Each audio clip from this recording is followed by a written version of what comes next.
Yan, screen recording tayo dito sa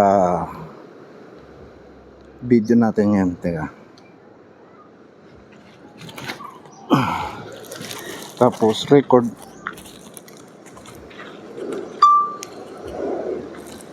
And lunch.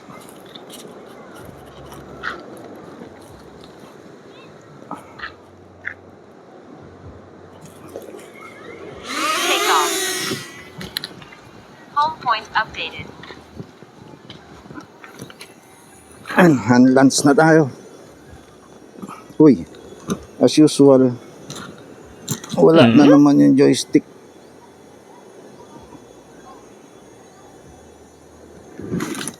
Lagi ko nakakalimutan tong joystick na to.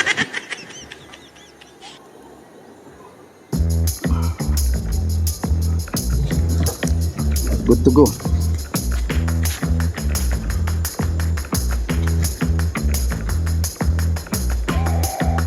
Mahina ang hangin, okay na.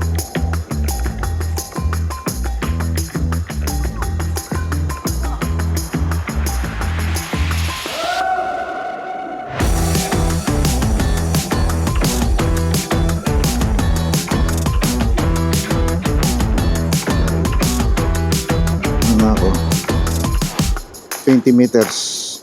Yun, 20 meters lang tayo ngayon. Camera down.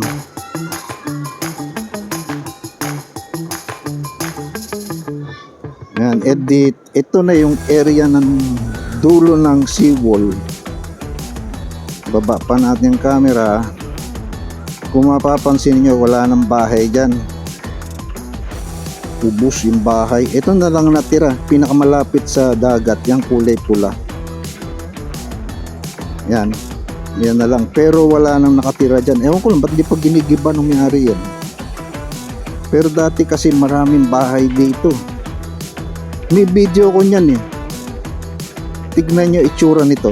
Ito ang video nya, no? Panoorin nyo. Yung marami pa siyang bahay.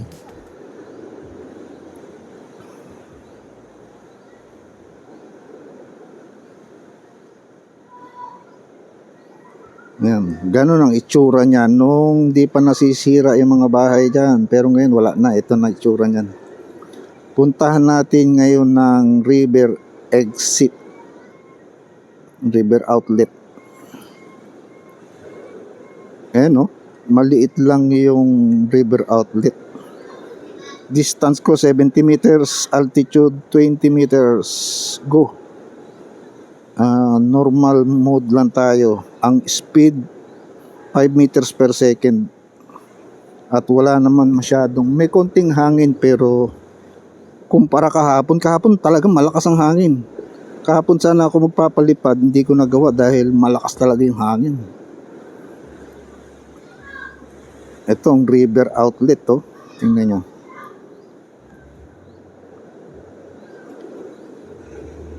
Naharangan nga oh. Ayan oh. Dapat siya may kanal na maliit para yung tubig galing sa ilog makakalabas. Hanggang dito ang tubig, itong ilog malumot oh. Oh yan ang ilog. Lapitan natin to, tingnan natin to. Taas natin ng konti ang gimbal. Ito ang kabuuan ng ilog. Yan, dito na dumadaan talaga yung tubig oh. Kasi yan na yung pinakamalalim. Kasi dati ito yung dinadaanan nila. Tapos papunta dito. Doon. Kasi malalim yung lugar na yan eh. Pero nagbago ang landscape ng buhangin sa area to. Dito. Yan. Yung buhangin dyan, maraming naitambak banda rito. Dito kasi yung ilalim ng mga coconut na yan, marami dyan mga palm tree o yung ano tawag nila dyan. Malalim yan, matubig yan. Pero ngayon kasi natakpan na ng mga buhangin, kaya ang tubig andi dito na talaga sa ilog. Hindi na sila pumapasok yan sa lugar na yan. Dito na sila ngayon. Tignan nyo, dito ng tubig. Na dapat talaga dito. Kasi itong ilog. Ayan o. At ang tubig ngayon sa ilog malumot. Ganyan naman ang tubig dito sa ilog. Malumot pag summer dahil mabagal ang movement ng tubig. Dahil walang tubig na nanggagaling sa taas dahil wala namang ulan. Walang aagos. Kaya nabubuo ang lumot, kumakapal ang lumot. Tingnan nyo, malabo ang tubig at medyo may pagka-green. Etong area to ang exit talaga. Tapos bandari nagbago talaga dahil nawala yung sandbar. Itong area to may sandbar to dapat. Yan o. Yan. May video ko dyan eh. Ito, tignan nyo yung video ko.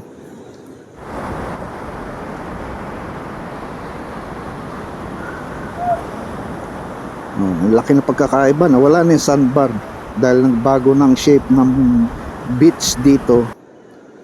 Ano naman yan, natural coast yan dahil depende sa alon. Tas may bagyo, high tide, nagbabago talaga. Tipad pa tayo, tingnan natin banda rito. Mabagal ang ano ko, 5.7 per meter ang speed. Buti nga hindi masyado mahangin, hindi kagaya kahapon. Kahapon di talaga ako makapag-video kahapon dito, napakalakas ng hangin. Kaya naman ni Neo Flip yung hangin dahil level 5 wind resistance. Kaya lang siyempre na ako naniniguro lang ako na hindi ako magkakaproblema pag pinalipad ko si Flip. Baba tayo ng konti para makita natin yung mga ano ba ako. Mababa na to.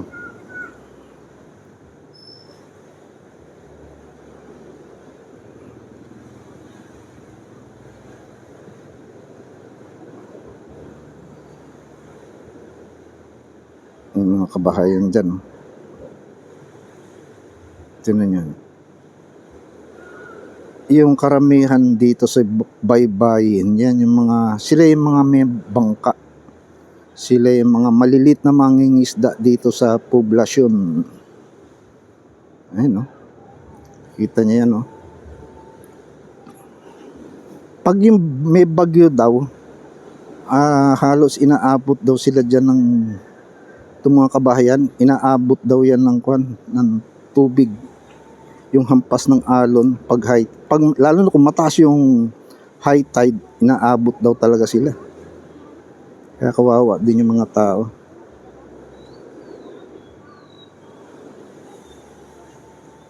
Yung mga kabahayan dito. Mukhang bago yung bahay nila, no? Ginagawa. Lapitan natin ng konti. Hindi, baba tayo. Tumaas ako.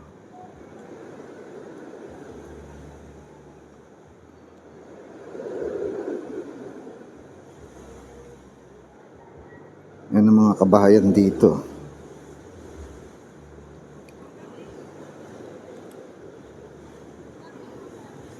Mahaba tong beach na to. Andiyan sa H, pinakadulo ng SeaWorld, andyan ako. Taas natin ang gimbal. Angat tayo. 543 ang distance ko. 543 meters ang distance ni Flip sa akin.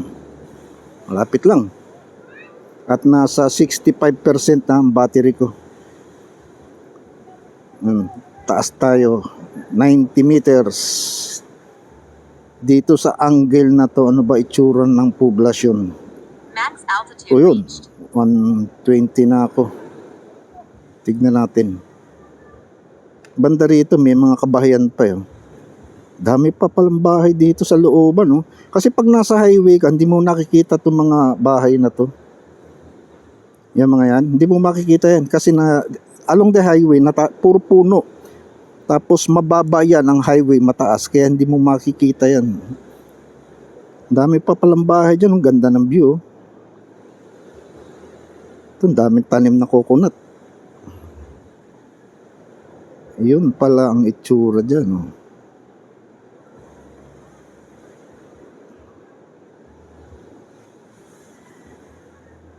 Saan yung tulay?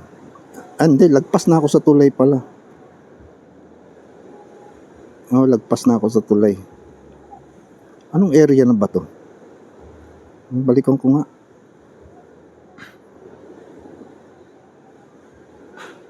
%. Kaya pa dahil 500 meters lang naman ako eh. Kayang-kaya pa yan. Hindi pa problema. Ay, yung pala ang tulay. Ayun ang tulay. Taas natin ang gimbal. Yan. Yan, andyan ang tulay. Andyan ang tulay. Yung kalsada pala yun, diretso pala yun. First time ko nagpalipad dito sa area na to. Ngayon ko lang to nakita aerial.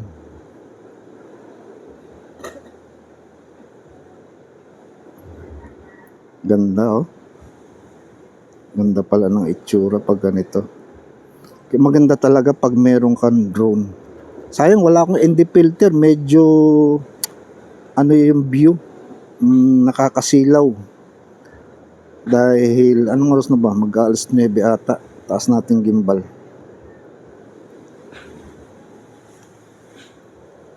Ganda oh. Ayun, ano kaya yung lugar na yun? Ayun oh. Parang di maano kung saan lugar yan.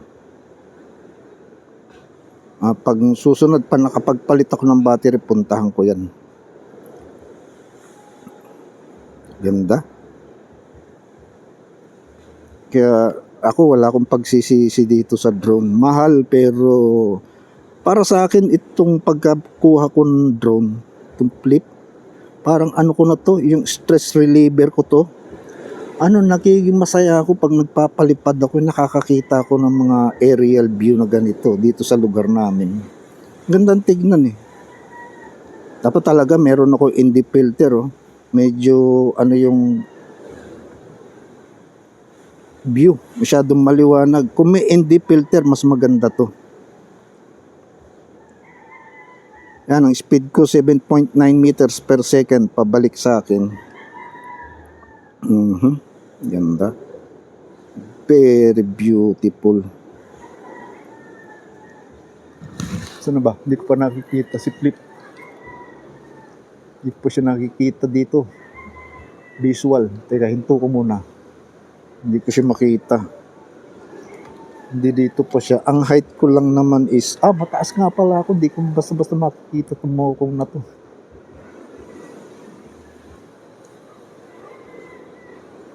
Hindi makita sa visual. Kasi nakasagad ako sa limit na 120 meters. Pero ang ganda ng view.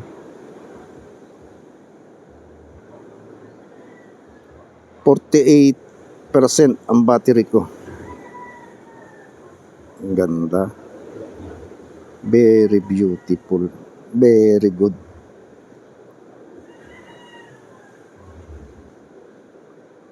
Ganda ng poblasyon. Yung mga una ko kasing video, puro dito lang ako kumukuha. Kailangan explore ko pa to. Kasi maraming area tong poblasyon. May east poblasyon, west poblasyon. Itong east poblasyon di ko pa napupuntahan. Ito yung nasa kaliwa ko. Madalas kasi ang video ko pag nagpalipad ako, nandito ako sa sentro eh. Ito ang sentro. Ganda oh. 45%. Kayang-kaya pa. Hindi pa siya nagwa-warning kasi malapit lang dito sa akin. At ang height ko 120 meters.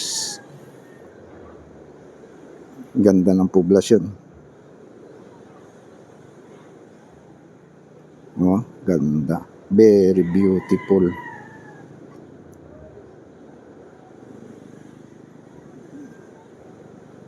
Ganda. Naka 14 minutes na ako ng palipad. Kayang-kaya pa. Dahil nasa 385 meters ang distance sa akin, kaya walang Walang problema. Taas natin ng konti ang gimbal, bundok, ang bundukan ng sa norte. Ganda, oh.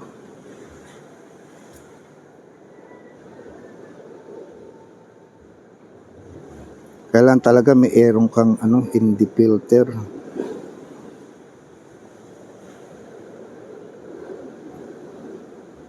Oh. Very beautiful. Mahaba ang baybay, ang beach ng Manukan Poblasyon, no? Dahil itong seawall mahaba to. Ayan, magmula dyan sa may H, yan ang dulo eh. Yung nag-collapse. Ang ganda yan. Ayan, yung football field. Ayan, no? Tapos hanggang dyan. Tapos may river exit pa na yan, river exit yan. Tapos continuous pa ang seawall gandun. Yun, yan. Zoom natin yan. Ayun, no? O, yan ang pinakadulo na ng seawall. Sakopar. Yan ang West Poblasyon. Zoom out. Yun pala ang kailangan ko talagang bilhin sa susunod. Itong ND filter. Medyo overexposed dahil masyadong maliwanag. Pwede kong gumamit ng D-Log M kasi si Flip meron siyang option ng D-Log M. Tapos i-color grade ko na lang sa apps para mas maganda. Pero nakalimutan ko eh. Next time gagawin ko yan habang wala pa akong ND filter. Ganda. Payapa ang dagat. Hindi masyadong kahit dito sa wind map. Mahina ang hangin. Yung ganitong hangin, yan ang the best para sa Niyo. Talagang tatagal pa Niyo. Kung ganyan ang hangin mo, mahina lang hangin. Halos hindi maramdaman ng wala nang nangingisda. Wala na yung mga batang naliligo, malis na.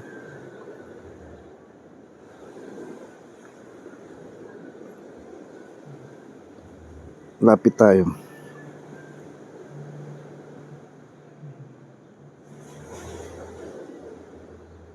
Punta natin tong nasirang seawall. Baba tayo ng altitude. Tignan niyo ang nasira na seawall.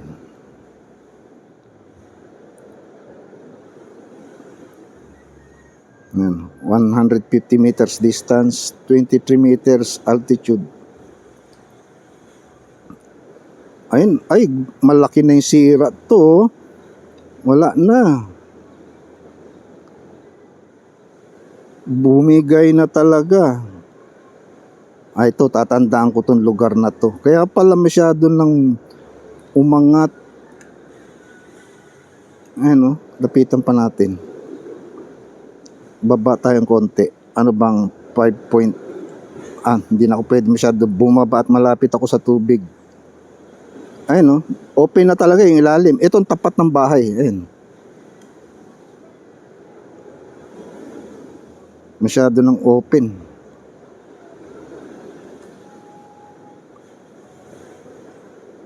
Pauwiin ko na to. 5.3 meters ang layo sa akin. Narinig ko na siya. Ayun siya.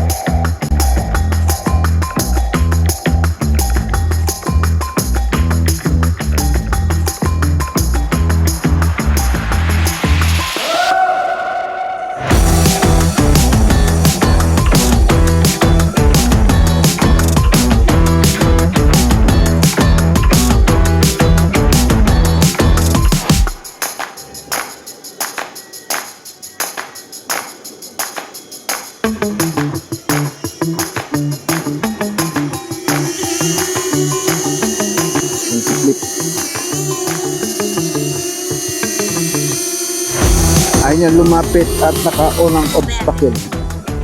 Ayan na. Off muna tayo ng Screen recording stop na pala.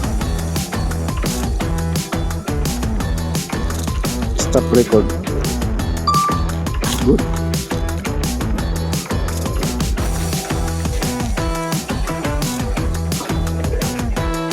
%22% ang battery. Kailangan magpalit tayo ng battery. Ano ba bang gagawin? Wala na. Halos wala na akong gagawin dito. Mag-video na ako. Off na tayo. Aircraft will power off in 5 seconds. Press any button on aircraft to cancel.